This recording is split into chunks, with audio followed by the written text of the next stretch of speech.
Welcome to our regular meeting of council in person and live streamed electronically, Tuesday, March 17th. Our announcements: public consultation for the Alto High Speed Rail has been extended until Friday, April 24th, and a virtual session is being held on March 23rd from 7 p.m. until 8:45. Visit Alto's website for further information and to provide your feedback. Half loads are still in effect and are necessary to protect the roads from damage resulting from the spring thaw. We will advise the public once half loads have been lifted. If you have any questions, please contact the Public Works Department. The Municipal Elections Act requires all municipalities to establish a compliance audit committee before October 1st in an election year to address possible contraventions of the Act's election campaign finance provisions. If you are a professional with accounting, auditing, or legal experience, and you are interested in applying to be a member of Compliance Audit Committee, applications are due by March 30th, 2026. Please contact the clerk for further information. Breakfast with the Easter Bunny is scheduled for Saturday, March 28th at Rosedale Hall from 9 a.m. until 11:30. There will be face painting, a balloon artist, photos with the Easter Bunny, crafts, and a pancake breakfast prepared by council. The cost is $7 or $5 for children 12 and under. Thank you. So our land acknowledgement. The council and staff of the Township of Montague acknowledge that this sacred land on which the Township of Montague is now located and this meeting is being held is the ancestral and unceded territory of the Algonquin Anishinaabe Nation. We'll have a moment of silence, please.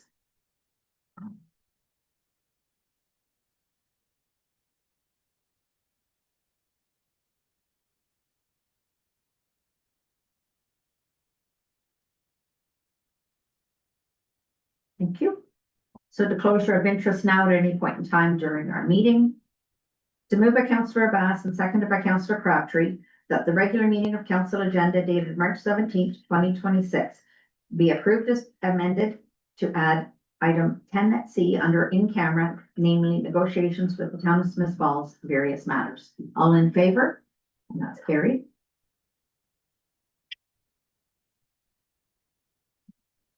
Any business arising from our previous meeting? We have no delegations or deputations, and our report of municipal officers is our Public Works Manager at Haynes, Matheson Drive culvert replacement. Thank you, Chair. Good evening, Council. So this report, this report speaks to replacement of the culvert on Matheson Drive. This is closer to Rosedale, will be where the Rosedale Creek runs underneath Matheson Drive. Every 2 years, we complete an OSIM inspection, a structure inspection. Greer Galloway was hired to do this last in 2024. And it was noted this culvert was in fair condition, but should be monitored and replaced with it 5 years or sooner. Public Works staff completed their own inspection of this, and there's pictures attached to the report that can show the corrosion and holes right through the pipe. This is throughout, above and below the spring line through the culvert. So it was added into and approved in the budget for replacement 2026. So we went ahead and tendered this in February and received a total of 13 bids on the replacement for this pipe. Top three were noted in the report. We got great pricing on it, as can be seen. So WRC is the low bid. Not a contractor we've used before in this municipality. So Greer Galloway, who has been helping us in the engineering side of this project, reached out to other municipalities in the area where they're from and got references in that case, and we're all positive. So they're willing to provide a letter of intent on that. So what we're looking for tonight is direction from council to proceed with the replacement of the culvert.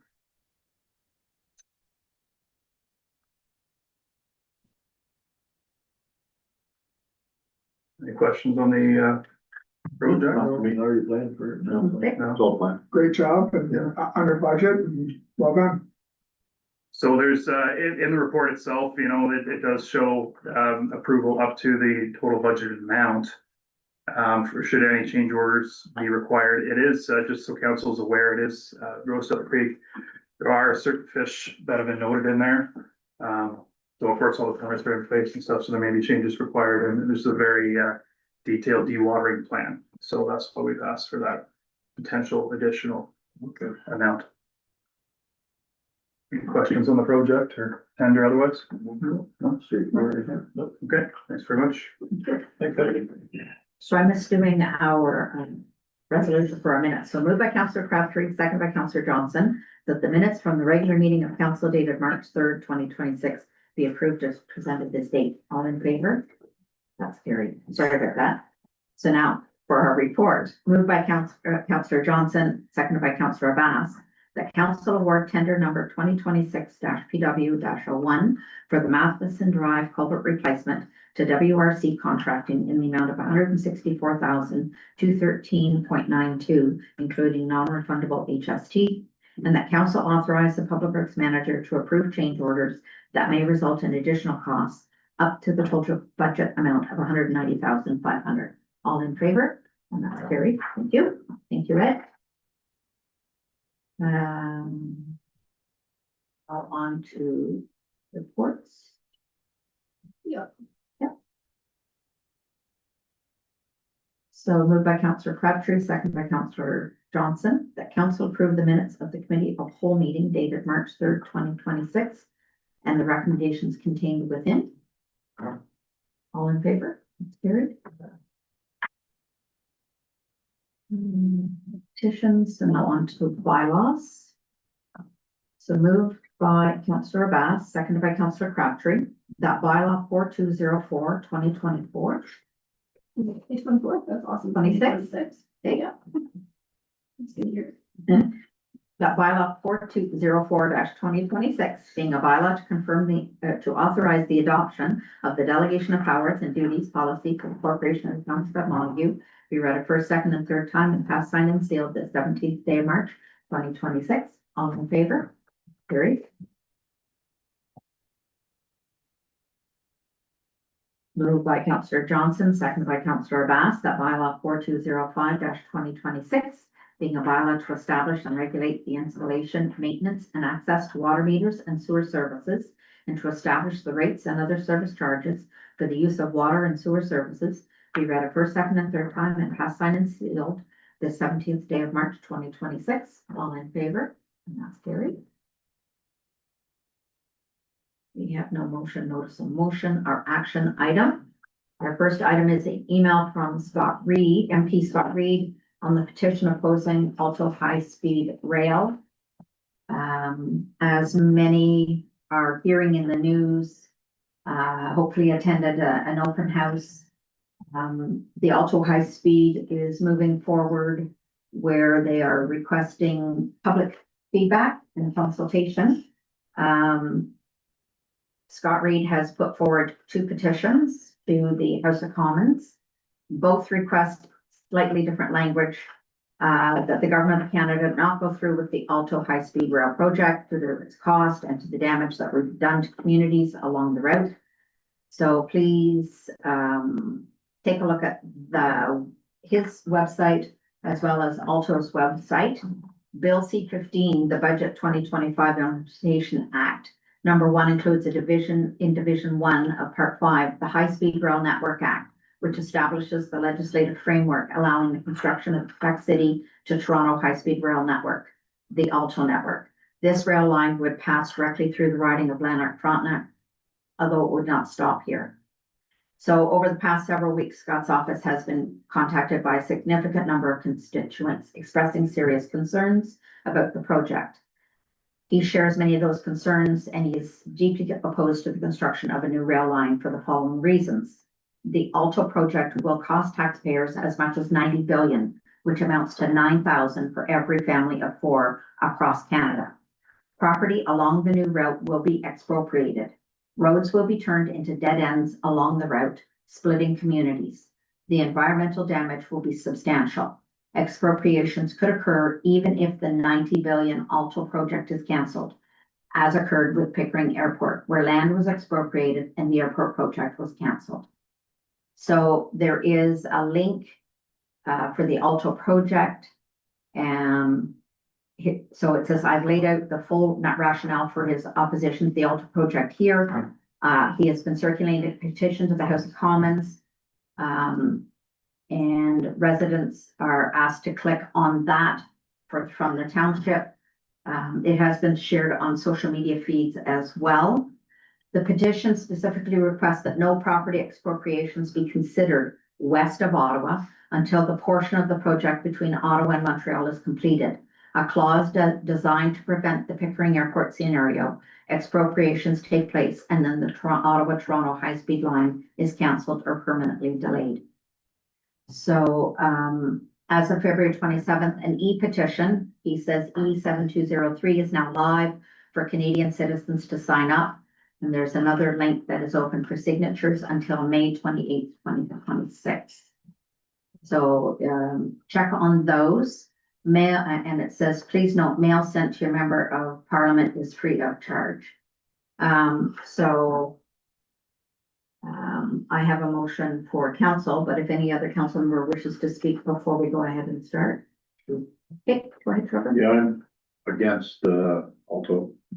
One, I agree that 90 billion is an unbelievable amount of money when we have way more important things to spend money on, but also the ability for them to expropriate people's land has been enhanced by the bill that they went before. Totally against that. It's not only Pickering they did this mistake at, they did it at Maryville, where they destroyed communities, destroyed farms, and I'm against all of it. So exactly, for Montague Township, it will split farmlands. It will impact any tourism within Lanark County that we have. It could possibly take over some of the trails that we have already put money into fixing. But I mean, just to be able to walk in and expropriate. Yeah. And it's like, when we are in a housing crunch, where are these people then going to go? What is affordable for them then to go? For something that may or may not proceed. So it's very important that the residents who are not aware, become a little more informed, and to, one, go to the Alto high speed, put your dot on the map, specify anything of relevance to your property on that map, and also, to sign up for Scott Reed's petition that will stop expropriation west of the Ottawa, Montreal, unless that goes to get developed from Ottawa to Toronto. So, okay, we move by Councillor Crabtree. Oh, sorry, sorry. No, and I myself have, like Trevor, I've already signed both the petitions, as well as there's a third one that's not done by Scott. I'm 100% against this. I don't think, given the current financial crisis, this is the right maneuvers that we should be doing. I think there's a lot better ways to spend $90 billion. And, you know, we have services there. Even investing in the current services that are there, I think would be a much better use of the Canadian dollar at this time. So, and there's a lot of other reasons. I know Karen's already expressed them in her own meeting that she went to.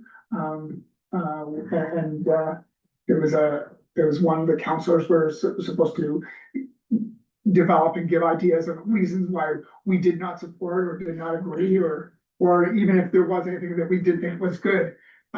So I just wanted to accentuate the fact that I think a vast majority of us are 100% against this. And please, as Karen has said, make yourself informed, sign the petition, and express your views of the reasons why you are for and or against this Alto project. When I was at the meeting in Perth, sorry, we did not get to present the way we thought. That it was a presentation provided to us and then a roundtable discussion where basically they were looking for us to advise any concerns in our municipalities that they should be aware of. Like, did we have landfill sites that were now closed and things like that that they needed to be aware of, as much as they're working with their provincial bodies to obtain information. There's only so much information that is there. So it wasn't as much as to what we thought it was. So, but yeah. Yeah, Jim? I just wanted to say, we seem to be united on Yeah. this, and I'm the same as, my fellow counselors. But for the same reasons, there's no sense in me going through every reason we just said, but money wise is the big thing. Yeah. It's a waste of money as far as I'm concerned. Well, especially since there's no data. There is no data provided to say that the ridership is going to be there. It's all based on, Hypotheticals. yeah, hypotheticals, studies this, studies that, but there's no true facts. There's no data. And to say that you're going to invest 90 billion plus, Yeah. you know, it's just not Well, we warranted. don't have the population, and our geography is not the same as Europe, where No, you can that's have a exactly. major city. An hour away is now 15 minutes away. It doesn't work like that here, so, and plus appropriation. So moved by Councillor Crabtree, seconded by Councillor Johnson, that the Council of the Township of Montague in the County of Lanark received the email correspondence from MP Scott Reed dated March 3rd, 2026, regarding a petition to oppose the proposed Alto High-Speed Rail project, and that the Council of the Township of Montague in the County of Lanark opposes the Alto High-Speed Rail project as presented in the proposal for similar concerns as set forth in the correspondence from MP Scott Reed, and that the Council of the Township of Montague in the County of Lanark direct staff to forward a copy of this resolution to MP Scott Reed opposing the Alto High-Speed Rail project to be brought forward to the federal government on behalf of the Township of Montague, and the Council of the Township of Montague in the County of Lanark direct staff to post on the Township of Montague's website and social media pages that Council opposes the Alto High-Speed Rail project, and further that the Council of the Township of Montague in the County of Lanark direct staff to post a copy of MP Scott Reed's e-petition link on the Township social media and web pages. All in favor? And that's carried. Thank you. Next is our Ministry of Environment Conservation and Parks Technical Briefing Improving Ontario's Conservation Authority System. Trevor. Yes, I'll just go through some of the highlights. They're going down from 36 CAs down to 9 regional CAs. Originally it's gonna be 7, but now it's 9. RVCA will be in with Mississippi Valley, South Nation, and Raisin region. The one big thing though is that it will no longer be the townships that provide board members, it's gonna be the county. And it'll be 2, I believe, but that's sort of open to interpretation. Each of the CAs before they become the regional CAs, we'll still put together a budget for this year.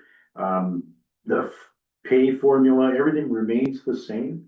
The only job losses are gonna be at the upper management level. So your GMs, your treasurers, things like that, it's all gonna get amalgamated into that one regional CA. It should start February 1st is where they believe that they will make that transition. There will be a transition team. It'll be made up of the general manager and a couple people from the board. As they move forward, there's funding that's coming. It's about $30 million to do all this transitions for the 36 CAs. And it should take, they say, about 24 months to get all of that all up and running.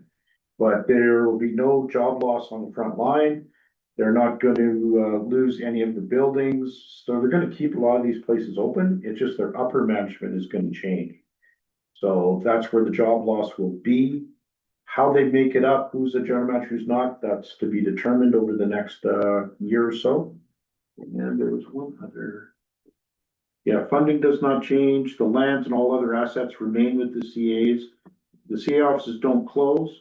And more importantly, the job losses are just to the senior management side. So it's sort of a Coles Notes of it all. It's basically what they said they were going to do a year ago. Well, not a year, probably 6 months ago, is when they brought it all out. So for me, I think actually this might be beneficial. It's going to be difficult because I think some of these senior management are all entrenched in what they've been doing for years. And some are very good people. They're all very good people, actually, quite honest, and they're very committed. But I think this is a change that's been coming. Amalgamation's been coming. And quite honestly, I think we'll see it at our township level sooner than later also. So this is something that the Ontario government is doing and moving towards. I think the CAs were the first step. So that's sort of, unless anyone has any questions. Good report. Good job. Okay.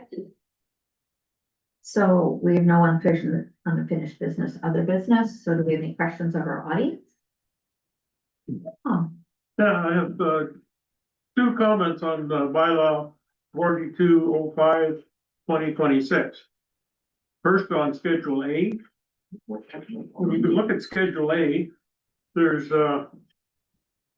like under Alvarado, the second line there is $2.20, but it doesn't say what it's for. And the one, like there's several of them there. These ones here. It's for the metered water, sewer, so it's for the usage, it's always been that way, Yeah, but you don't say, this this is commercial. yeah, okay, but it's So just now- got a number, it's so- charging, but it doesn't say what it's charging. That's for. right, so Adirano, the base is 103.97, and the usage, the metered part is 2.202. Yeah, but you don't say it's for a cubic meter or anything. I'm just saying it's, So we can, when I look at it, I don't know what that $2.20 Yes. is charged for. so we can change that just as an administrative thing, it's been that way in the bylaw for years, good eye, Tom. The other thing is in Schedule B of the same bylaw. Yeah. There's no means in there, if there's a fire in the area where they have the fire hydrants, that water being used is being directly charged to the people who are using water. It should be spread out to the township. Like when you use a tanker, you charge so much to the township for each time they fill the tanker. But if there's a fire in there, you should look at a mechanism that the people that live in that area aren't the ones that are responsible for all the money for paying for that fire, for the water. So just through council, we do an adjustment for that. So we account for that, it's not in the policy, but we as staff keep track of that and we do adjustments. They don't pay for that use. The users of that system don't pay for that water. The only time that somebody is gonna get, like, so if there's a leak or something like that, even, the people in that area don't pay, we charge it to the house that has the leak. If we can find it. So it's no different for us. Like in the policy, it says that if we go and fill a tanker, we charge ourselves so much. Right. It's the same thing for fire. Yeah, but you just, there's nothing in writing that But says that's- that. We you can do- clarify, you do- it, but I maybe you wanna do make it- sure the public knows that we do that and they're not paying for it, is what I wanna make sure right now. Yeah, so we're just in the, written down, So if but it does say if fire takes a tanker load, we charge a ourselves. tanker, right. But I'm just saying if they hook up right to the fire hydrant, you're not using the tanker.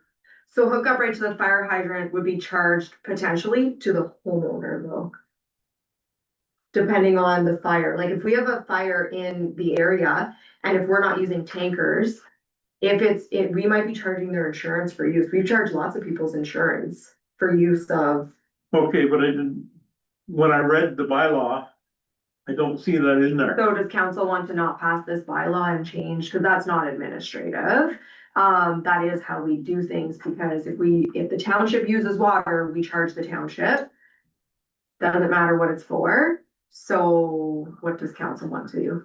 Well, if we're on record, can we not just do a clarification? Because the fact that it is part of our minutes now, that this is the way that we have done it in the past. But are we looking to charge ourselves a cubic meter as opposed to just a tanker though?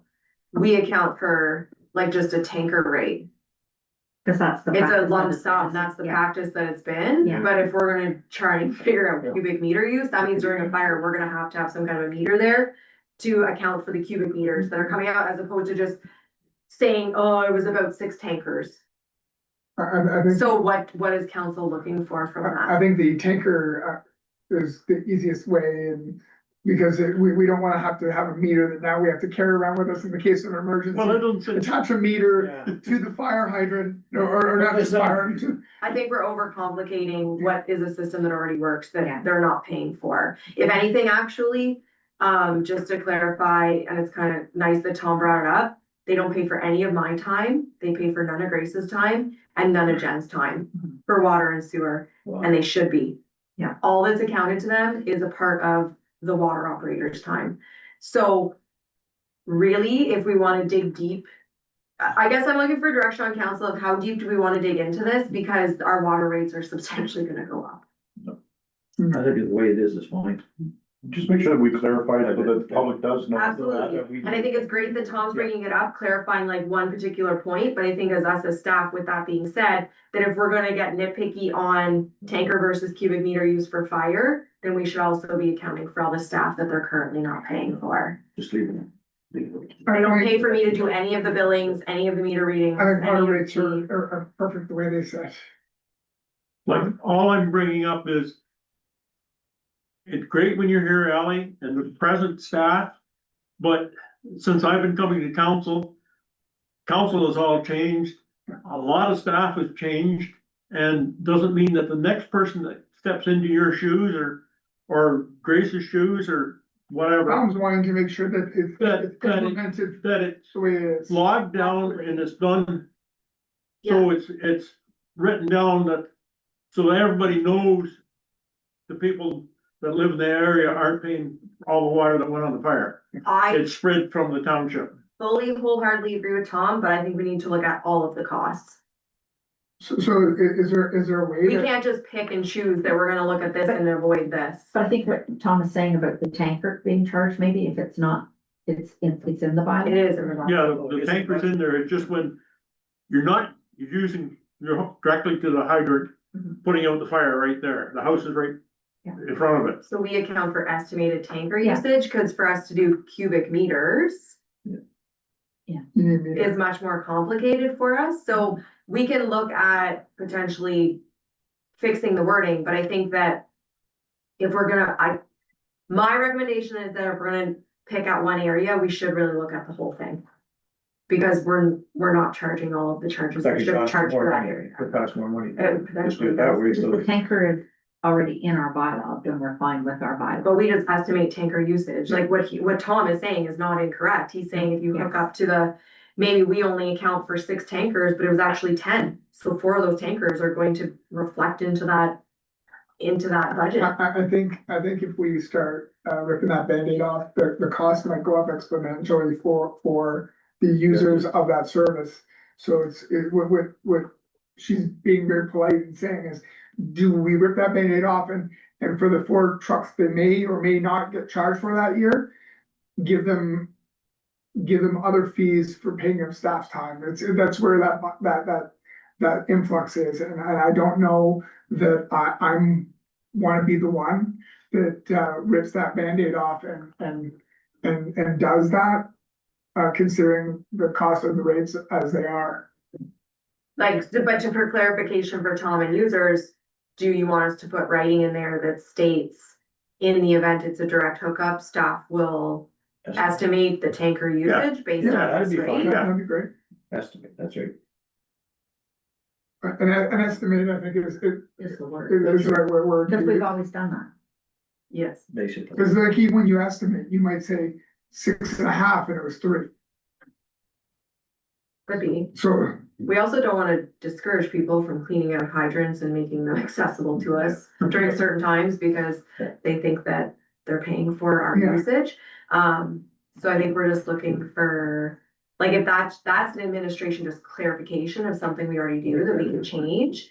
But if we're gonna look into further deeper discussion, then that's gonna be a full review. No, I think just clarification will cover up everything for me. Then everybody knows, I forgot to. Good question. Good question, Tom. Tom's back from the rest of the meeting. Yeah. Any We further, need to think about it. No? any questions on that? None. Good. So we will then be going for in camera. So moved by Councillor Bass and seconded by Councillor Johnson, that council moves into closed session at 6:32 p.m. As per section 2392 of the Municipal Act 2001, SO 2001, C25, in order to address 3 items. Item 1 is Chambers Street Underpass, update number 3.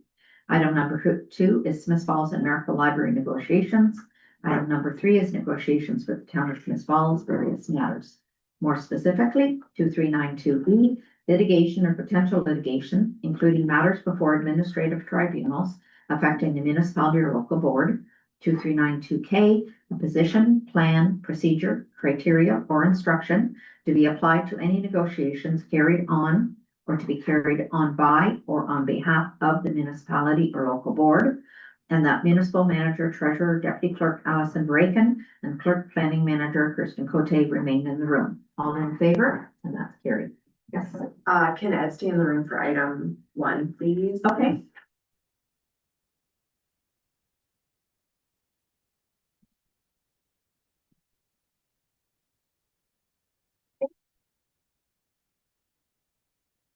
Thanks, Doug. Thanks, See you later. Good question. No more questions.